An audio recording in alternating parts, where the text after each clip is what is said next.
এই মুহূর্তে যে বড় খবরটির দিকে আমরা নজর রাখছি, রাজ্যসভার একটি শূন্য আসনের জন্য কে হচ্ছেন প্রার্থী তা নিয়ে কিন্তু চুল ছেঁড়া আলোচনা হচ্ছে। দিল্লিতে সেই আলোচনা চলছে। দুটো নাম নিয়ে কিন্তু আলোচনা হচ্ছে। এই দুটো নাম রাজ্যসভার শূন্য আসনের জন্য কে হবেন প্রার্থী, আজ বিকেলের মধ্যে কিন্তু সেই সমস্ত কিছুর জল্পনা অবসান হবে। দুটো নাম নিয়ে আলোচনা। একজন হচ্ছেন প্রদেশ বিজেপির যিনি সহসভাপতি, আমরা যেটা জানি সুবল ভৌমিক, এবং একই সঙ্গে প্রাক্তন পুলিশ কর্তা তথা আরএসএস এর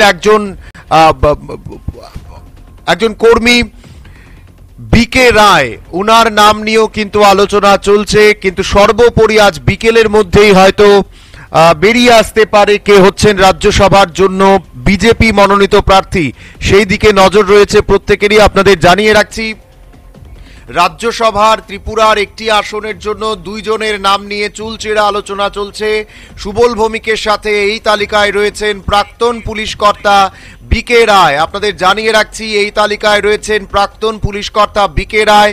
কিন্তু আজ বিকেলের মধ্যেই রাজ্যসভার একটি আসনের জন্য যাকে প্রার্থী করা হবে সেটা কিন্তু আজ বিকেলের মধ্যেই নাম ঘোষণা হয়ে যেতে পারে বলে কিন্তু ধারণা করা হচ্ছে। আপনাদের জানিয়ে রাখছি, রাজ্যসভার একটি আসনের জন্য কাকে প্রার্থী করা হতে পারে তা নিয়ে চলছে চুলচেরা আলোচনার একেবারেই কিন্তু আমরা যদি দেখি দুটো নাম নিয়ে আলোচনা হচ্ছে। একজন হচ্ছেন সুবল ভৌমিক প্রদেশ বিজেপির যিনি সহসভাপতি, ঠিক একই সঙ্গে প্রাক্তন পুলিশ কর্তা বিকে রায়ের নাম নিয়েও কিন্তু এই তালিকায় ওনার নামও কিন্তু রয়েছে।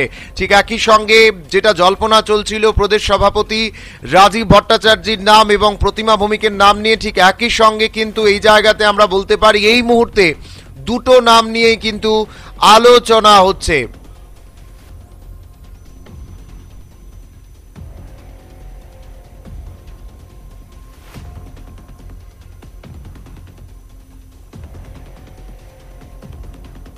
আপনাদের জানিয়ে রাখছি, দুটো নাম নিয়ে আলোচনা হচ্ছে, সুবল ভৌমিক এবং বিকে রায়। আজ বিকেলের মধ্যেই রাজ্যসভার একটি আসনে কাকে প্রার্থী করা হতে পারে তা নিয়ে কিন্তু চূড়ান্ত সিদ্ধান্ত নিতে পারে বিজেপির কেন্দ্রীয় নেতৃত্ব, এমনটাই কিন্তু সূত্র মারফত খবর।